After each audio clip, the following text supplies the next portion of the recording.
Hey, what's up there, YouTubers? It's me again, Brian, aka Gamer55551, and I am back with a My 2 cent video for this week, for the week of January 19th to the 25th, where I take a look at some of the stories that caught my attention and give you my thoughts and my opinion about them. And we got I actually got 6 to cover this week, including 2 Switch rumors. This is going to be Nintendo related.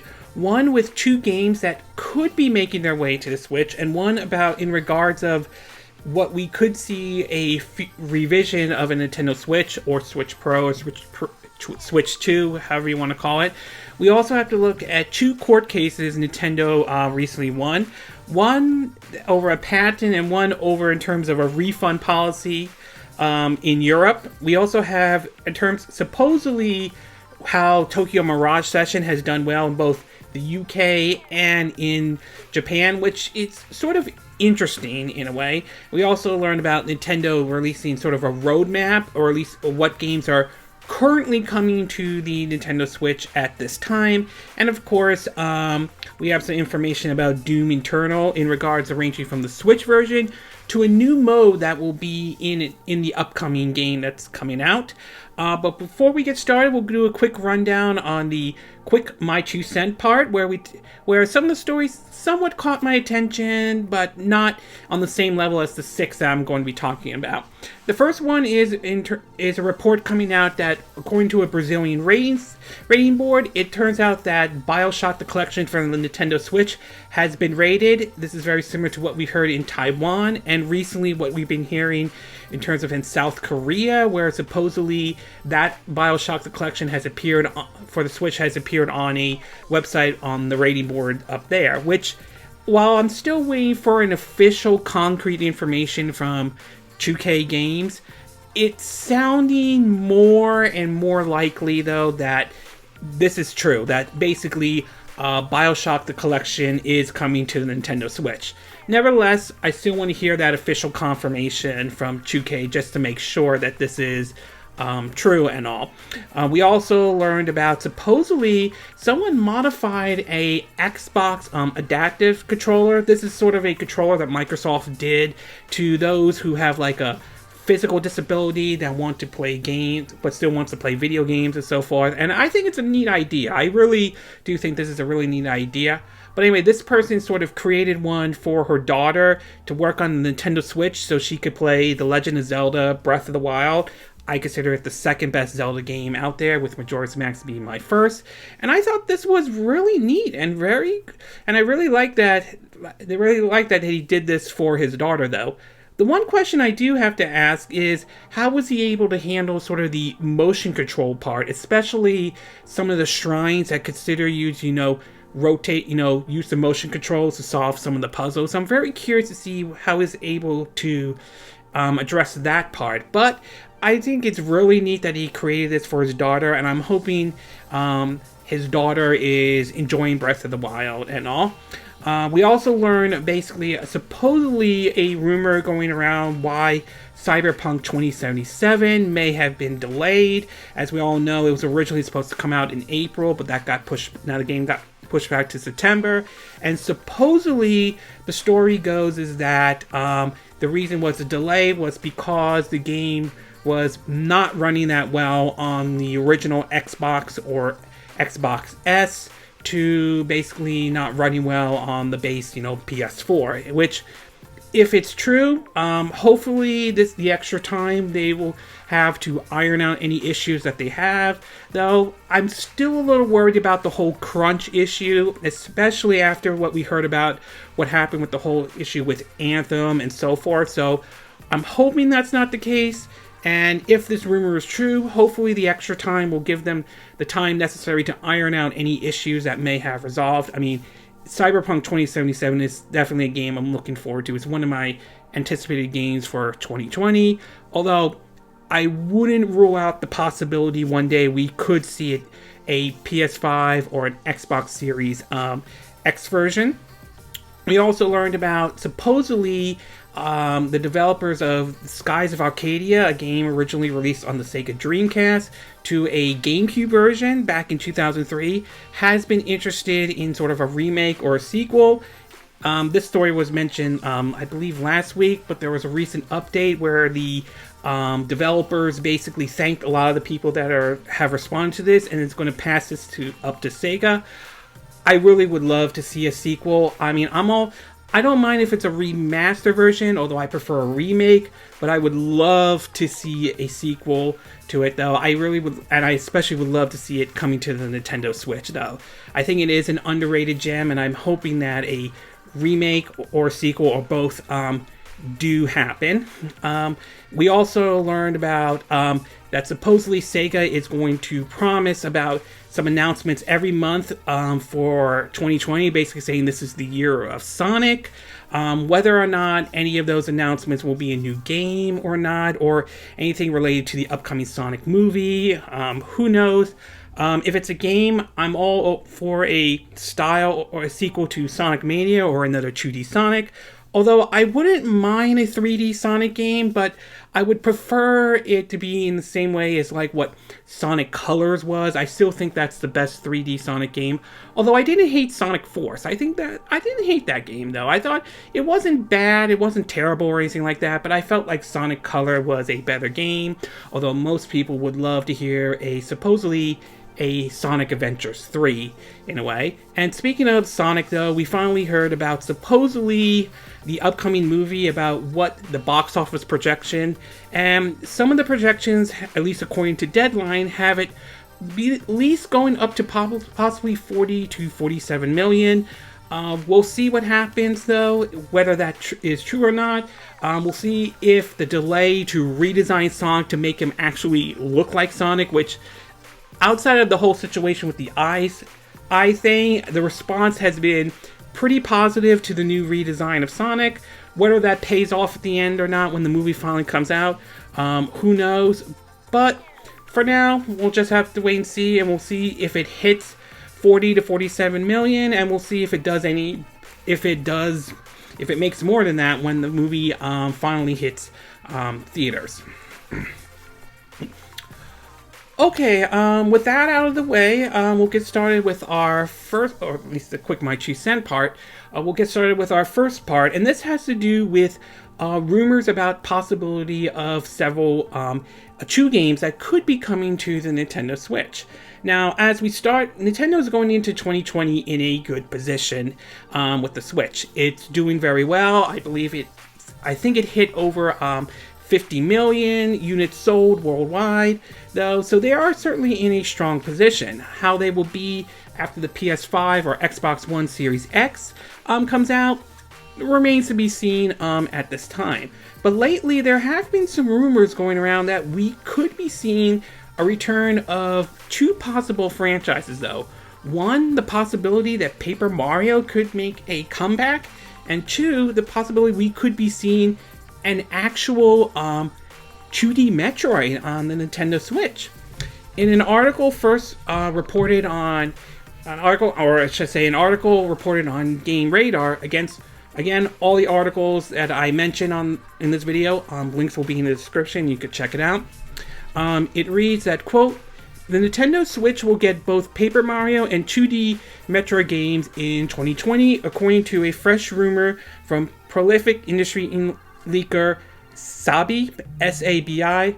Again, I apologize if I'm not saying the name correctly. Teasing the news on Twitter, Sabi said that Paper Mario will be going back to how it was in 2020, suggesting the return to the franchise roots for the Plumber role-playing spin-off series following 2015's Mario & Luigi Paper Jam on Nintendo 3DS. Additionally, the leaker claimed that a new 2D Metroid game, not to be confused with Metroid Prime 4, is also in the works for a release date this year, and does in fact seem to be related to Fusion, the Game Boy Advance title in the acclaimed sci-fi series from 2002. When pressed, this leaker stated that the source has suggested this project is a sequel to that game. And just to be sure about it, Nintendo Life has sort of taken a snapshot of pictures of the tweets that this leaker has said. And according to what this leaker said, though, it's saying, quote, having looked into it for a bit, I find it reliable enough to complete back the mention of Paper Mario and Metroid, not Prime 4, for 2020. I'll tweet out the details I back based on talks I've had. Then this person writes, quote, Paper Mario is going to back how it was in 2020. The 2D Metroid game does in fact seem to be related to Fusion. Also sounds as though it's set for this year.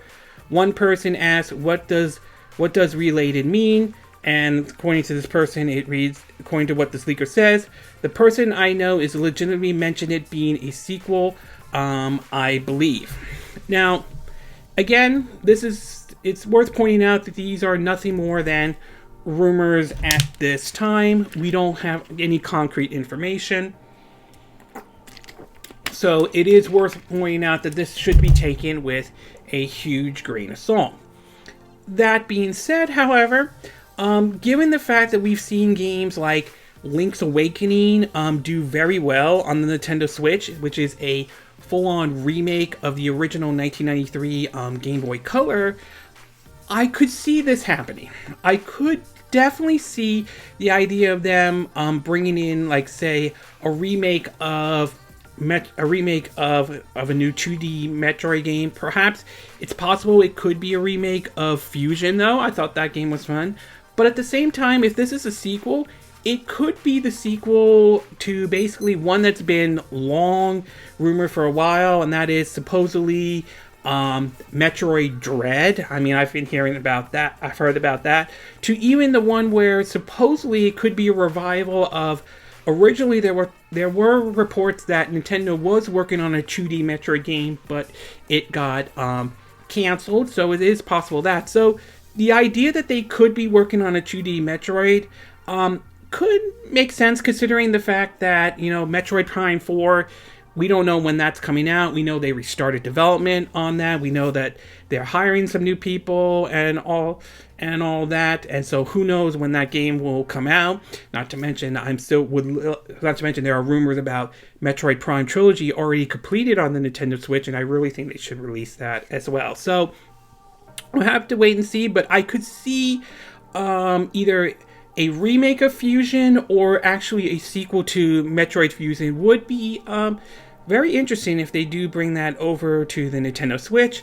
As far as Paper Mario goes, I could see them probably maybe going back to its roots, because not everybody was happy with the way Nintendo was going with that series. Super Paper Mario was alright, but didn't click with everyone. Not everybody liked Star Sticker or Color Splash in a way. I think a lot of people consider the Thousand Year Door as really the best Paper Mario game out there. So it is possible they could go back and probably revise that series. So, and who knows when the next 3D Mario game is going to happen. We don't know if it's going to be, and if it does, we know probably it's in development, but we don't know if it's going to be a true sequel to Mario Odyssey, or if it's going to be called maybe a sequel, maybe Super Mario Galaxy 3, or Super Mario Universe, or sequel to Super Mario 3D World. I mean, who knows? So, I mean, releasing something like the Paper Mario game and giving the series another shot, I think would be great. I do agree with it if this rumor is true, to go back to kind of like how 1,000 Years Doors was. So overall, again, this rumor should be taken with a grain of salt at this time, but I definitely could see both a new Paper Mario game and a new 2D or remake of like Fusion definitely happening. Okay, we're going to take a quick break, and when we get back, we're going to get to part 2, and this one has to do with Nintendo releasing a roadmap, or at least for now, of what games are coming out for the Nintendo Switch so far. So we'll take a quick break, and we will be right back.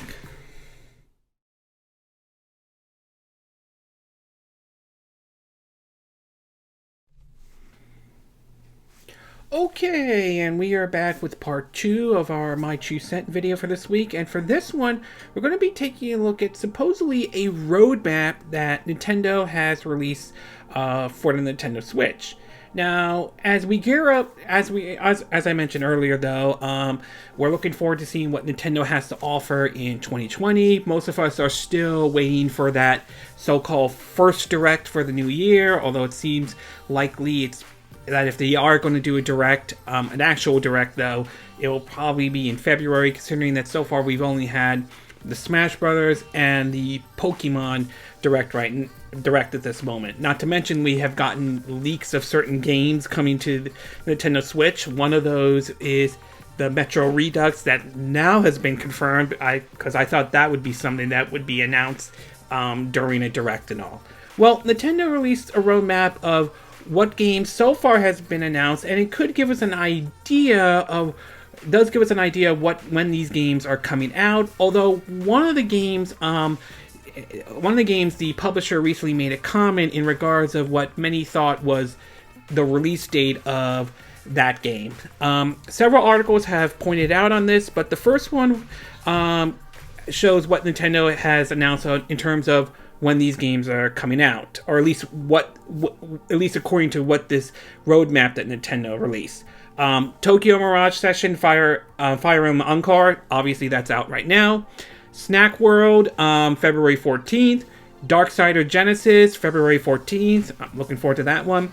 Devil May Cry 3 Special Edition, February 20th. Pokemon Mystery Dungeon Rescue Team DX, March 6th. There's a demo of that game out right now. Animal Crossing New Horizon, March 20th. Trials of Mana, April 24th. Definitely looking forward to that one. Pokemon Sword and Shield expansion. I believe the first one will be out, according to this list. First one will be out June 2020. Second one will be out autumn 2020. SpongeBob SquarePants Battle for Bikini Bottom Rehydrated. That's one interesting because they have it on a release date of May 24th. However, in an article from IGN, the publisher THQ Nordic is basically saying that information is incorrect. Here's what THQ Nordic had to say. Quote, when reached for comment, a spokesperson from THQ Nordic told IGN, we're keen on getting Battle for Bikini Bottom rehydrated into the eager waiting hands of fans as soon as possible. However, we've asked our Magic Crone Shell when we should release it, and we are still waiting its command. We'll let you know once it has spoken. Interesting, the release date in that infogram is the same planned release date for the upcoming the SpongeBob SquarePants movie Sponge on the Run, which features that Keanu Reeves cameo. I'm sure a lot of people are going to see that because of Keanu Reeves in it. While it's unclear why the game was listed with the release date, it's possible that the SpongeBob movie release date was mistaken for the game's date. So if what THQ Nordic is saying is true, the May 24 release date for Battle for Bikini Bottoms Rehydrated may have been a typo, though. So it is possible on that one. The Outer Worlds, for me, one of my favorite games in 2019. They're aiming for an early 2020 release, early 2020, but no concrete release date at this time. Panzer Dragoon is set for this winter. Again, no concrete release date on that one. Minecraft Dungeon, April 2020. Final Fantasy Crystal Chronicles, summer 2020. And the other ones they don't have an official release date at this time. Doom Eternal, we know that game's coming out March 20th, but the Switch version is going to be delayed a little bit. I'll get to that one in part 3. No More Heroes 3, Bravely Default 2, Xenoblade Chronicles Definitive Edition. Definitely one I'm looking forward to. Although that doesn't have a release date on this infogram, there have been reports coming out that several retailers have it listed, I believe sometime like in May to be exact. So we'll have to wait and see if that is true or not. But for right now, at least according to this infogram, they have it. They don't have a release date of it. Lego Star Wars: The Skywalker Saga, Hollow Knight's Silksong, Super Smash Bros. Ultimate Fighting Pass 2, and Deadly Promotion 2, if I'm saying the name correctly, though. Nintendo has also mentioned that there will be other surprises as well. What those surprises for the Switch, what those surprises may be, who knows. My hope, though, and this is just me, and this is my opinion on it, my hope is that it is on the same level as the big announcement when The Witcher 3 Wild Hunt was announced, that it was officially coming to the Nintendo Switch. Maybe, and I know this is a long shot though, but maybe it's the rumors about Red Dead Redemption 2 coming to the Nintendo Switch. I still think it's a long shot. I still think it's unlikely to happen. I still am leaning towards that, but like I said before, we've seen impossible ports come to the Nintendo Switch. Doom, Wolfenstein 2, The New Colossus, and Witcher 3, The Wild Hunt. So I can't completely rule it out entirely. I can't completely rule that one out. But we'll have to wait and see what big announcements Nintendo may have for the Nintendo Switch. So overall, interesting roadmap that they showed so far. What games are currently coming out to the Nintendo Switch right now, or at least coming to the Nintendo Switch right now. I'm sure there are obviously some more announcements. Maybe they're saving them for E3 or maybe for an upcoming Direct. The SpongeBob Rehydrated one, if what THQ is saying is true, that probably then there's a chance that is probably a typo on there. Then that probably is a typo, which is unfortunate though, because it would have been nice to see that game released around the same time. Excuse me, that the movie is coming out as well. Okay, we're going to take a quick break, and when we get back, we're going to get to part 3, and this one has to do with in regards of Doom Eternal, ranging from a mode to regarding the Switch version of the game. So we'll take a quick break. Excuse me. Excuse me, and we'll be right back.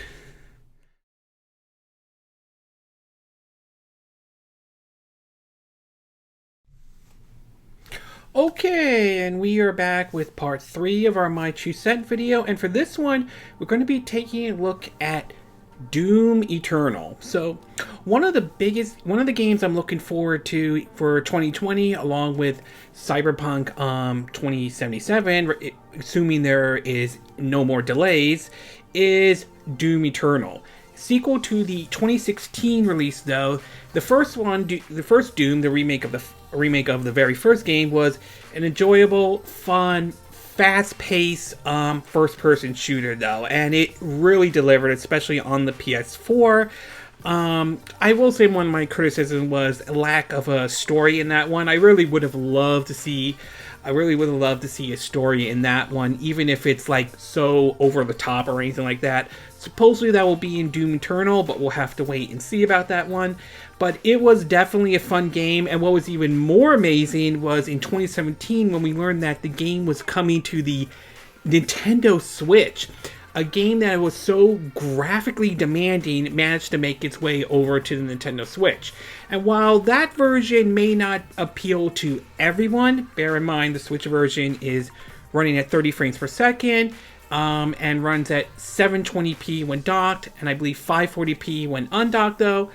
It was still a presentable game, and it was still enjoyable even on the Nintendo Switch, and it still blew my mind that a game like that existed. So now we're hearing but of course, when Doom Eternal was announced, we also saw a bit of a disappointment when it turned out the game was going to be delayed, though originally was supposed to come out last year, but now it's aiming for a March 20th release date.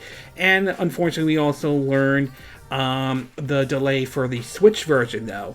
But in several recent interviews, we did learn a little bit more about Doom Eternal in terms of a new mode, plus basically some information in regards of the Switch version.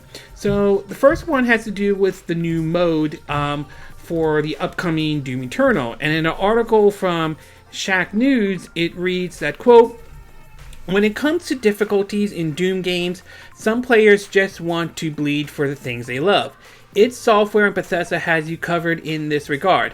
Not only is Doom Eternal going to feature the intense Nightmare difficulty, which some people may have a hard time with that one, but some people certainly are going to welcome it. But there's also going to be a mode even harder. Are you willing to take on a roguelike version of Nightmare Mode with just one life for the whole playthrough? We learned of the new roguelike difficulty in our hands-on preview with Doom Eternal, posted here on Shack News on January 21st, 2020. During our time with the game and developers, we learned that not only will Doom Eternal feature a top-tier Nightmare difficulty, but also a level above even that. This mode will take even the brutalest difficulty of Nightmare and add a roguelike element to it, the most promising in which that you only have one life for the whole mode. If you die, it's back to the start of the game, no checkpoints or continue. In the famous phrase from the Aliens movie, "Game over, man." Game over. Not only will this mode likely challenge the most battle-hardened of Doom players, but you can also see how you'll stack up against them. The roguelike difficulty will show where other Doom Slayers fell in their conquest through the mode, so you can see how you stack up in your pursuit of glory, or simply where people tend to get cut down the most, like Super Mario Maker or Dark Souls.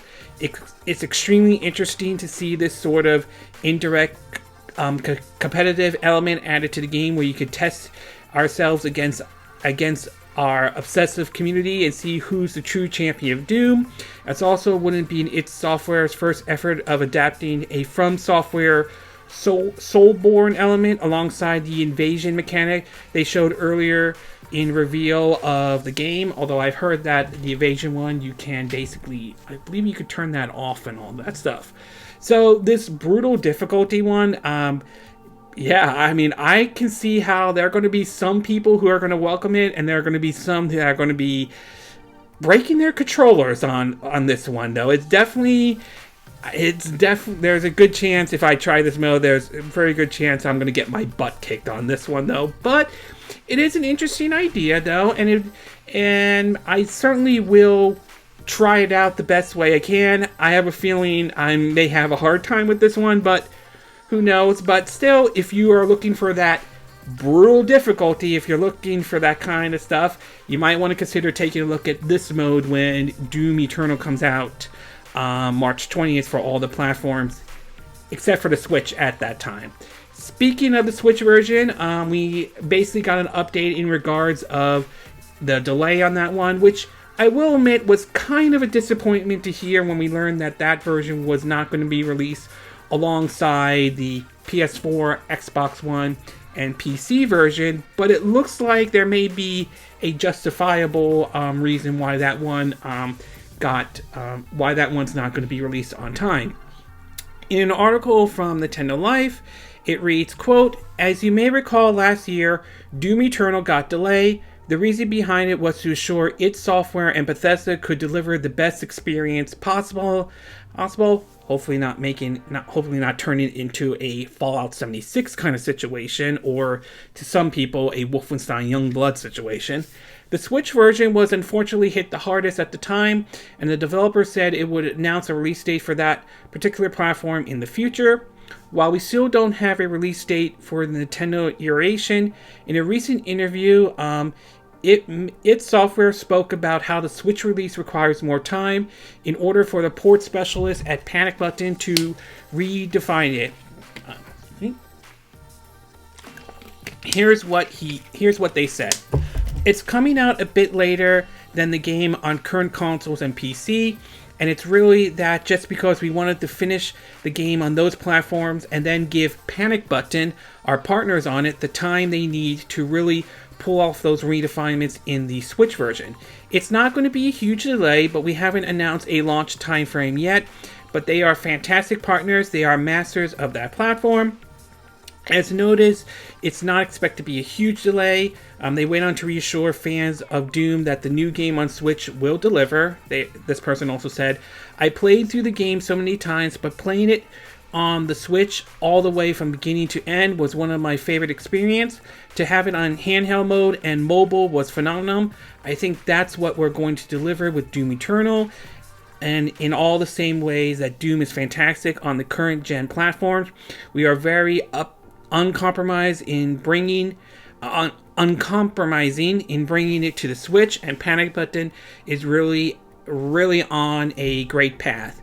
So while it is certainly unfortunate that the game for this, at least the Switch version, is getting delayed, if what Bethesda and it are saying is true, I would say good. Yeah, take the time you needed though. Make sure Panic Button is able to iron out the areas necessary to make sure the Switch version is presentable, and make sure that it runs well on the Nintendo Switch though. I do have faith in Panic Button. They really have shown that when it comes to porting games on the Nintendo Switch, that they know what they're doing. Doom, Wolfenstein 2, the new Colossus, Warframe as also rings a bell. So they seriously know what they're doing based on the games that they've brought over to the Nintendo Switch. And I'll admit, it does suck that it's not going to come out March 20th like on the other versions though. But I do think it is worth the wait, and I do have faith in Panic Button. They've really have shown what they can do in terms of bringing a game over to the Nintendo Switch, even something that is considered by many to be very graphically demanding. And last but not least, in regards of Doom, there were many people who would like to see Doom Guy come to Super Smash Bros. Ultimate, and well, it doesn't sound like that's going to happen at least anytime soon. In an article, let me get it up. In an article on Tech Radar, it reads that, quote, Doom Guy, excuse me, the hell-raising U.S. Marine and brutal Demon Hunter from id Software's iconic Doom franchise, isn't coming to Super Smash Bros. Ultimate anytime soon, it seems. In an interview with Metro, the director of Doom Eternal shut down rumors that Doom Guy was in the works as a playable DLC character for the latest Smash Bros. Fighting game, saying that the idea has been thrown around but not led to any serious discussion so far.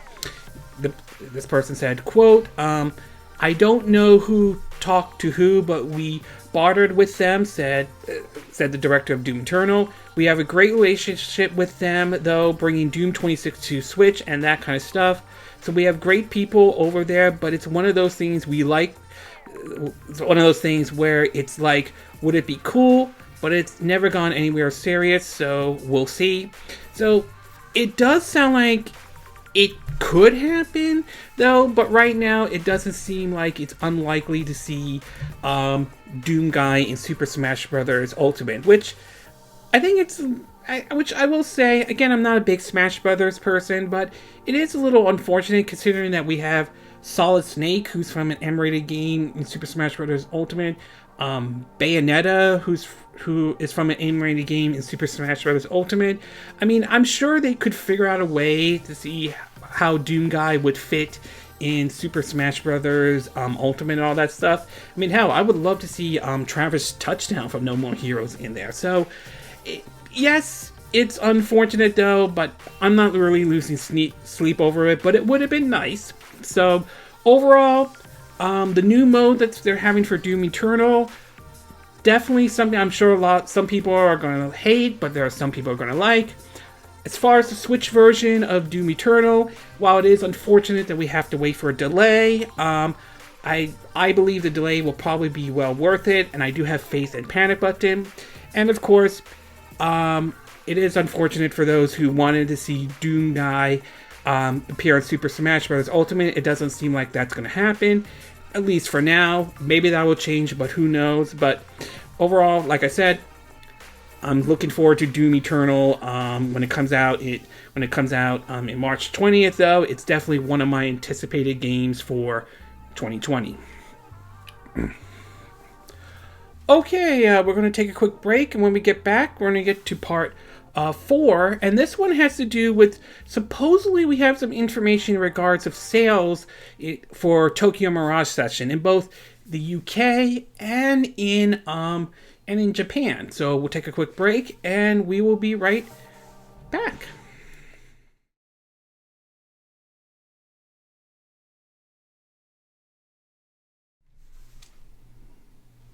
Okay, and we are back with part 4 of our My 2 Cent video. And for this one, we're going to be taking a look at supposedly some numbers have come out in regards of Tokyo Mirage Session and how well it did, at least in sales though.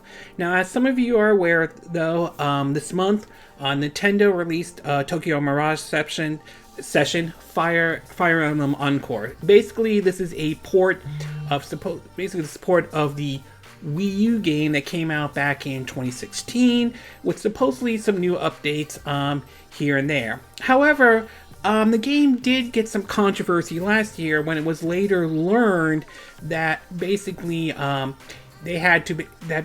was based off the Western version, not the Japanese version, which was many viewed as being uncensored, had different outfits, including one DLC that never made it to the West.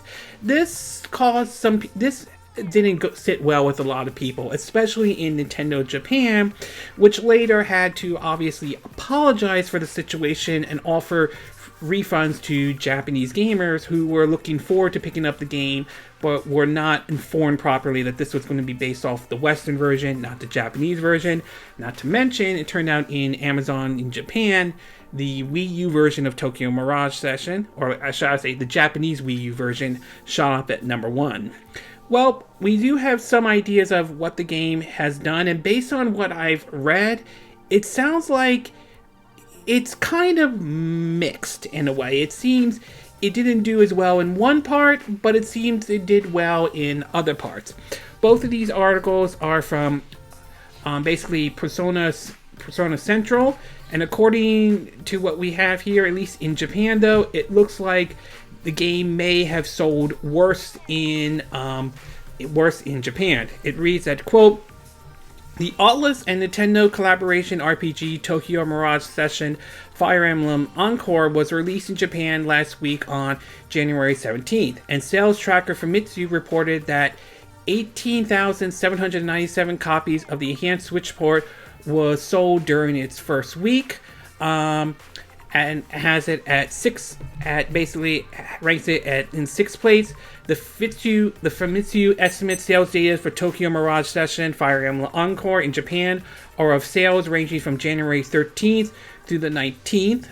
One of the updates they point out is that according to the update, Famitsu sales ranking, Tokyo Mirage Session Fire Emblem Encore achieved a 60 to 80% sell-through rate at retailers during the first week of release. This is not a particularly high sell-through rate. However, it indicates a better understanding of the potential performance of the game from retails compared to the 40-60% initial sell-through rate of the original Wii U title. They also offer another update that shows that, quote, Nintendo has released information on the most downloaded game throughout the Nintendo eShop last week, ranging from January 16th to 22nd in 2020. So Tokyo Mirage Session Fire Encore ranked first for the Nintendo Switch game during that period. While the digital sales are lacking any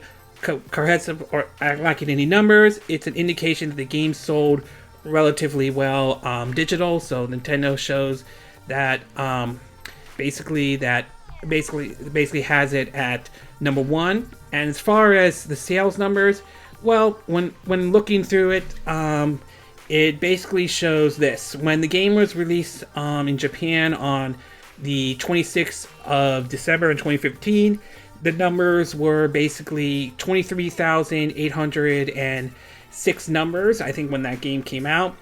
The Nintendo Switch version, which came out on the 17th, 2020 in Japan, has it at 18,797. So basically they're saying the game sold probably, I think it was 5,000 less, so I'm not 100% sure. I'm sorry if I get my math wrong and all that stuff. So there could be many reasons why physically it didn't sell well, why it's like that. Some of it could be that they were expecting limited numbers at retailers, but I won't rule out the possibility that the whole censorship controversy that happened may have had an impact on the game. It is possible that the whole controversy may have turn some people off to pick the game up and all that stuff. So there is, I won't deny that it is that fact, but if what Nintendo is saying is true, it's possible people may have picked up the digital version. So the game may have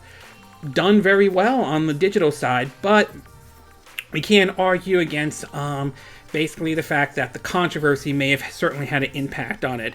Meanwhile, in the UK, it seems as though the game may have fared a little bit better, though.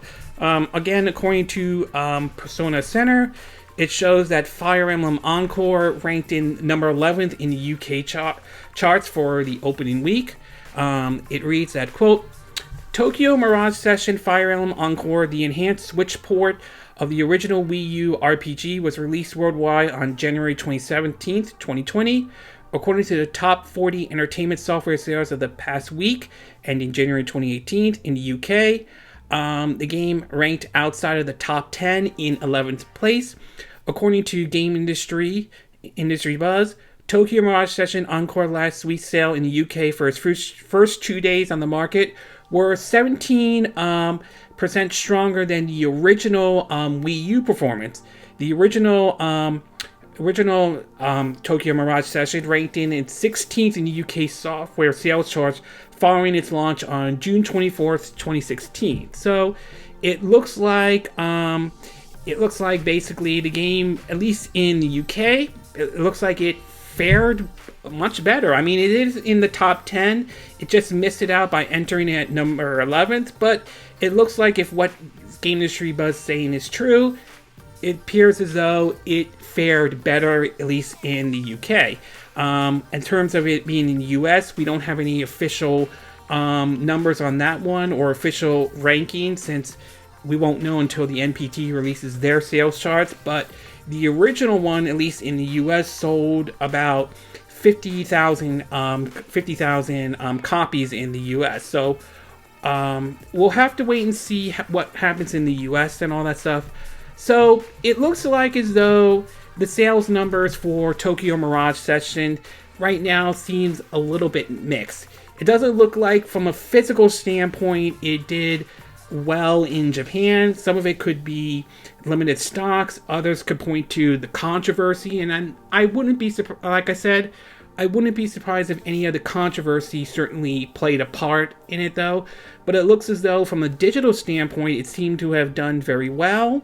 And in the UK, it seemed to have certainly performed better than the original Wii U version. So I would say my takeaway from this one is that it's kind of mixed, though. So it is possible we could be looking at a situation where it does well in the West, but it didn't do well in Japan. I mean, it's possible the controversy may turn some people off. Maybe when we get the sales numbers for, like the US one, it's possible the controversy may have, like I said, may have prevented some people from picking it up. But we'll have to wait and see when we finally get the NPD charts to see where Tokyo Mirage Session Fire Emblem Encore ranks, whether it ranks at all, or it does, like I said, whether it ranks at all on any of the charts, whether it's the top 20 to the top 10 Nintendo Switch games. But overall, I would say, based on what we've read about in Japan and what we read about in UK, I'm taking away is that it looks like the results, at least in terms of the sales, are, I think, pretty much mixed at best. Okay, we're going to take a quick break, and when we get back, we're going to get to part 5, and this one has to do with another Switch rumor, and it may give us an idea of what kind of SoC, system on a chip, that Nintendo might be using for a possible Switch revision, or Switch Pro, or Switch 2, however you want to call it. And it may not be the chip everybody was, or at least what everyone thought it would be. So we'll take a quick break, and we will be right back.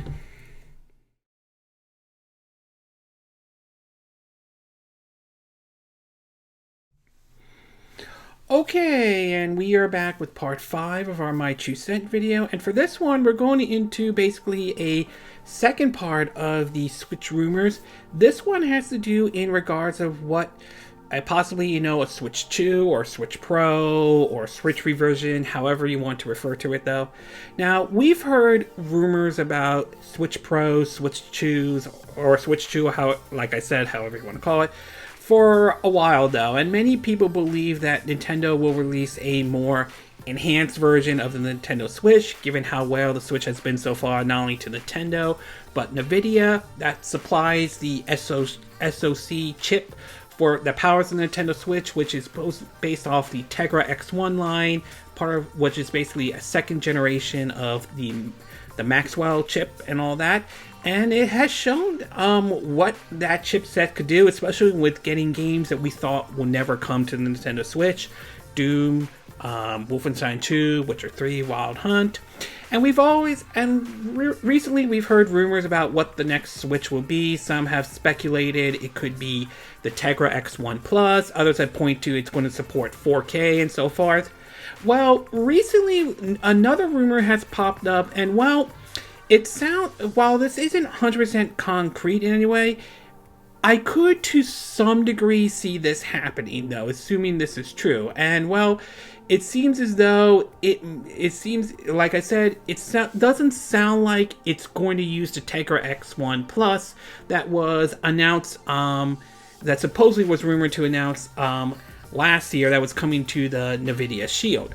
In an article first reported by WCCF Tech, it reads that, quote, Nintendo is rumored to be working on a new Switch model, and it seems like the Japanese company and NVIDIA are working on a new SoC, system on chip, for the console.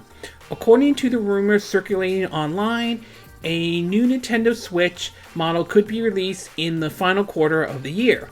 The new model will not adapt the new Tegra X1 Plus, but a new custom processor Nintendo is developing with NVIDIA. The GPU will be based off the Voltra architect, and at least according to Wikipedia, Wikipedia sometimes could be accurate, sometimes it could be wrong. Supposedly the Voltron architect, or micro architect, according to this, is using, I think, graphic cards like the Titan V. Supposedly it has a CUDA custom capability 7.0, a TSMC 12 FIN-FET processor, allowing 2.1 billion transistor, if I apologize if I'm not saying it correctly, I'm sorry about that. High bandwidth memory 2 from SK HYNIX, a NVIDIA Link 2.0, a high bandwidth bus between the CPU and the GPU, and between multiple GPUs, allow a much higher transfer speed than those achieved by using the PCI Express, estimated to provide 25 gigabytes per lane. It also reads that it's a tensor core. A tensor core is a unit that multiplies 4 times 4 FP16 matrices, and then adds a third FP16 or FP32 matrix to the result of using fuse multiple adds, operates, and obtains an FP32 results that could be optional, demote to a FP16 result.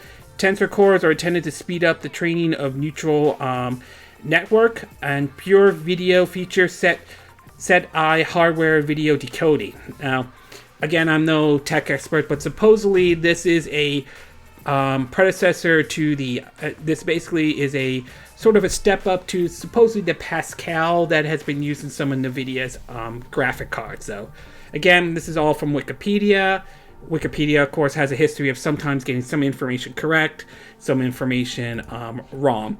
So anyway, it says, quote, anyway, continuing on from the article, even with the new processor, however, major performance improvement and 4K support should not be expected. Production of these custom processors have yet to begin, according to information coming from Taiwan, so it seems unlikely that the model could be released before the end of 2020. As the rumor comes from an unspecific source, they say you should take this with a grain of salt. The leaker, however, has got a good reputation, and as he correctly revealed information on mobile products, before, so there may be some truths to what has been revealed today. It points out about how Digitime earlier this month claimed that a new Switch model will be released this year, but it had not been specific on what it would be a major hardware revision or a minor one, like the revised base model released last year with improved battery life or anything like that. And according to what the leaker said, this is what this leaker is saying in terms of related to the Switch Pro model. They're saying, quote, "It is from China, aside from the new Switch." At least I assume that's what the leaker's name. I apologize if I'm saying that name wrong, though. "Aside from the new Switch, an improved process battery, the rumored Switch Pro is scheduled for the fourth quarter of this year. The difference with previous rumor is that Nintendo will not adopt an additional clocked-up version of Tegra X1 Plus. Nintendo's partner source says that there is a custom processor that Nintendo is currently working with NVIDIA, but Taiwan information said it's not yet time to start mass production. In other words, it may be difficult to release it in the fourth quarter of this year, and unlike rumors, 4K support or such a big performance industry should not be expected. However, there are rumors that the GPU of a custom processor that is currently working together will be upgraded to Ultra based on the news from the US. Now again, it is worth pointing out that we don't have any concrete information at this time. Like anything, this rumor could be taken with a huge grain of salt. That said, and I've heard this before from other people, I could definitely see something like this happening. This kind of sounds like what we saw from the Nintendo DS and the 3DS. With the Nintendo DS, after the success of the DS and seemed to do well, they released, the DSi, which was an improved version of the original Nintendo DS. Same with the 3DS. We went from the launch 3DS to what was referred to as the new 3DS, which improved some areas though. And of course, you looked at say Hyrule Warriors Legends that ran on the 3DS, and you saw how it ran better on the new 3DS than the old 3DS.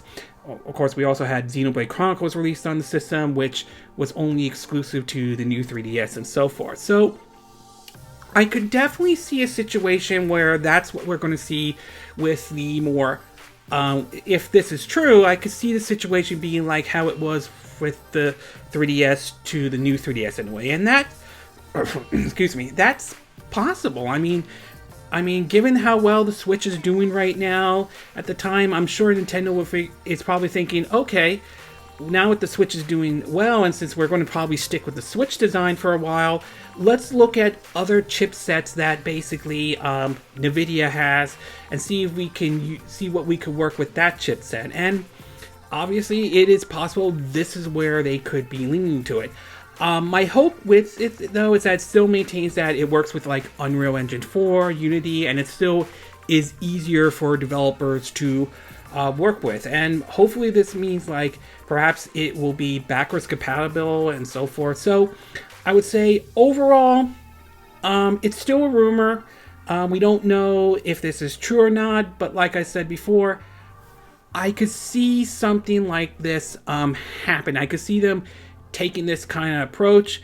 I'm a little surprised, even though this is a rumor, that they wouldn't go with the Tegra X1 Plus. I assume that they would go that direction, but we'll see. I don't dispute the fact that we'll probably see a Switch 2 or a Switch Pro, given how successful the Switch is doing so far, and I'm sure Nintendo is pleased with it. But what direction they may go remains to be seen at this time.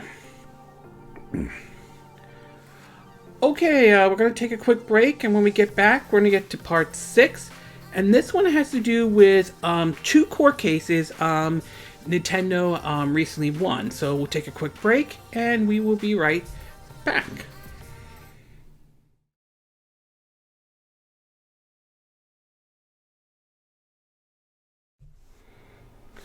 Okay, and we are back with our 6th and final part of our My 2 Cent video, and this one has to do with a lot of the court cases that Nintendo has recently dealt with, though. Now, Nintendo is no stranger to certain lawsuits that have happened before. We've seen people who have sued them mostly on the grounds of saying like they stole my ideas and all that stuff. And just to be clear, Nintendo isn't the only company this has happened before. We've seen other cases as well. And recently they were able to won two of their cases. One that's not patent related and one that is. The first one has to do with, from an article from Nintendo Life, that rules that a federal court has ruled $10.1 million case against Nintendo's Wii Remote as invalid.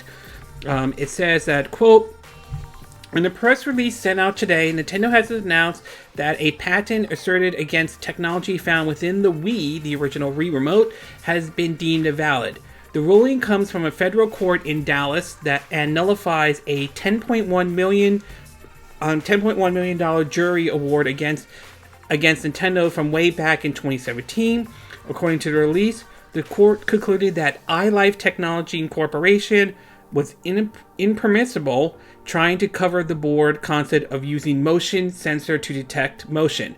The battle between Nintendo and iLife Technology Incorporation has been going on for some time. This new invalidated patent was the last of the 6 that iLife Technology originally asserted against Nintendo in 2013. The other 5 were also found to be invalid in 2016. The Nintendo of America's Deputy General Counsel has shared some fighting words in response to the news. Nintendo has a long history of developing new and unique products, and we are pleased that after many years of litigation, the courts agree with Nintendo. We will continue to vigorously defend our products against companies seeking to profit off technology they did not invent. And I recently added an update that says that an intellectual property attorney had weighed in on the court ruling, describing it as a warning to patentees. So obviously, it's clear that this company was trying to sue Nintendo, saying, "Hey, you stole my idea" and all that stuff. Obviously, this court in Dallas ruled against them and all that, and Nintendo obviously won that case. So apparently, many are pointing out this is another example of patent trolls, where people will make claim that they invented this when there's no actual proof whatsoever, and that's certainly, many believe this highlights a problem with a lot of our patents and so forth. So great that Nintendo won this one. Great that this has now been resolved, although I don't expect this will be the last we see of these. I'm sure we've heard certain situations in terms of the Switch Joy-Cons and so forth. Meanwhile, Nintendo certainly won another court case, and this one has to do in Europe in regards of any refund policies in terms of those who buy games digitally. In an article from TechSpot, it reads that, quote, for roughly 2 years, according to Norwegian gaming site Pressfire, Nintendo has been locked in a legal dispute with Norwegian and German consumer authorities regarding digital game refunds, specifically refunds for digital games pre-orders. Right now, Nintendo does not allow customers to cancel orders for digital games that have not been launched, except as authorized by Nintendo or required by applicant law. All payment that you make through the shopping service, including pre-purchase and subscription payment, are final and not refundable, and products may not be returned or exchanged. Nintendo's official purchase and subscription terms, their document reads. Like many business practices of Nintendo, this refund policy is quite different than that of many others. Even some of the most controversial figures in the gaming industry offer refunds on digital pre-orders. And anyway, the consumer authorities mentioned before sued Nintendo in the hope of forcing the company to change its way. Unfortunately for them and any consumer who felt that their case was just, that suit has failed. Not only will Nintendo be allowed to retain its current digital pre-order policy, but the plaintiff will be required to pay the company's legal fees, standard practices for case of this magnitude. The plaintiff, I'm sorry if I'm not saying the name correctly, has appealed the court's decision, but it remains to be seen whether or not that will work out. So apparently it seems as though Nintendo has won a case against several countries in Europe over the fact of offering basically a refund, especially for those who pre-order games though. This one, and as much as I am a Nintendo fan, I am a little disappointed with the outcome in this case.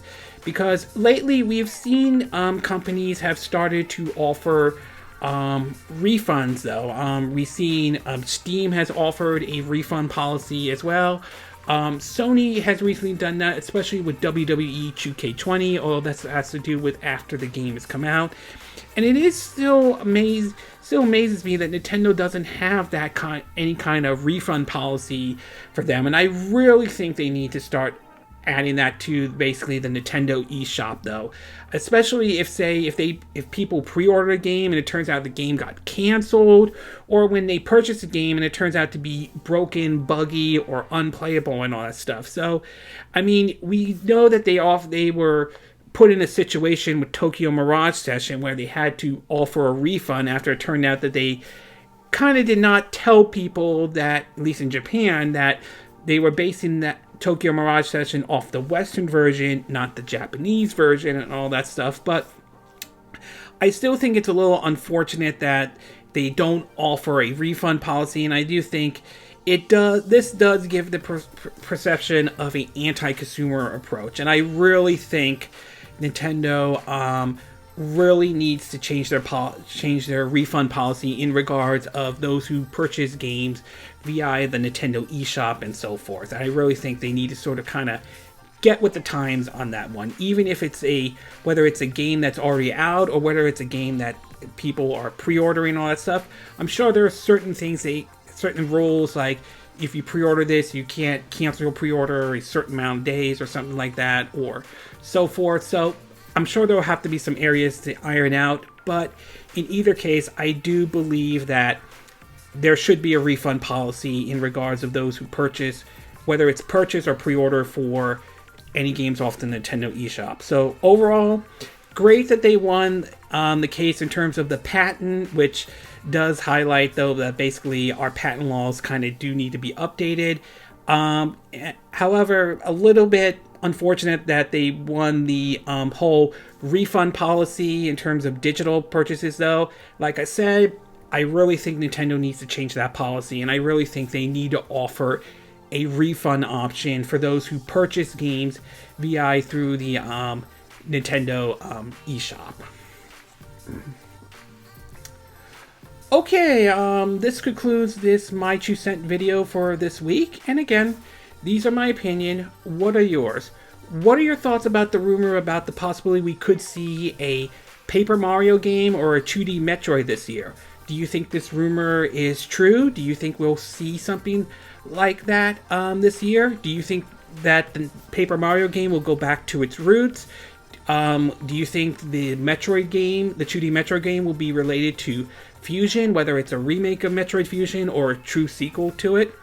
What are your thoughts about this roadmap that Nintendo has released so far for the for their upcoming games for the Nintendo Switch? Are there any games on that list that you are excited for? Are there games that you felt like they missed putting on this list? And do you think we'll see some surprises this year from Nintendo? What are your thoughts about Doom Eternal? Are you looking forward to this new mode that many view as like a Dark Souls-like approach? Are you looking forward to that kind of challenge with this new brutal difficulty? And what are your thoughts about in regards to the Switch version of Doom Eternal? Are you disappointed that the game will not be out on October 20th? Are you okay with that? Are you confident that Panic Button will deliver? And are you disappointed that Doom Guy is currently, as of right now, not going to be in Super Smash Bros. Ultimate? Or that's not really a big deal at all? What are your thoughts about the sale in terms of the sales for Tokyo Mirage Session? Are you surprised by the sales that, or at least the sales numbers that have come out so far for it though? Do you think it's kind of mixed, as it did well on the digital storefront? It didn't do as well in terms of physical sales in Japan, or it entered at number 11 on the UK charts. Were you surprised by this? Were you not surprised by this? Do you think the controversy may have contributed in some ways or some forms? What are your thoughts about this rumor that Nintendo about basically will not be using the Tegra X1 Plus for this revision Switch, but rely on the Voltra one. Do you think this rumor has merits? Do you think Nintendo will be approaching the Switch 2 or Switch Pro or this revision Switch the same way we went with the 3DS to the new 3DS in any way? And what are your thoughts about these court cases that Nintendo won? Do you think it's great that they won in terms of the patent, this whole patent issue? Do you think this raises the issue of our patent system is broken in the US?